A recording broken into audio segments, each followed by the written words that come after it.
Greetings and salutations. My name is Ruperetta Emberly Valentina, and I am a resident, a constituent of Lethbridge East, MLA Nathan Newdorf, Party UCP.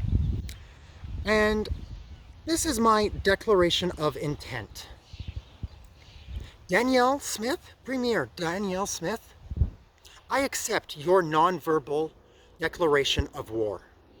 I accept it. And because I'm a sporting woman, I'm going to give you until the end of Pride Month. So in the end of Pride Month to prove to the world through your own actions that you are not a fascist. You want to know how you can prove you're not a fascist? By acting anti-fascist.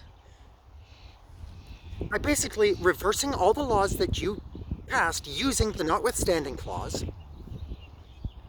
reinstating AISH and increasing it to a dignified wage that at least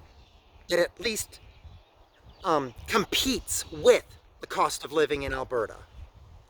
So in other words, if my next AISH payment isn't in excess of $3,500, you're still gonna be a fascist.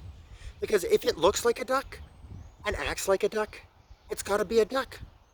It doesn't necessarily have to quack like a duck, because cyanide coated in honey is still cyanide. Now, of course, I do have a counter proposal. If in the following 2 weeks you are unable to prove to Alberta and Canada as a whole that you are not anti-fascist, but you really don't want this war to go forward because your hands have enough blood on them, then meet me in the parking lot of the Lethbridge Denny's on July 1st, 16:20 hours, Mountain Daylight Time. And we will settle it the Canadian way, like the two monsters we are. Monster versus monster. No cops, no lawyers, no laws of man. Just two monsters duking it out for superiority. First combatant to fall loses.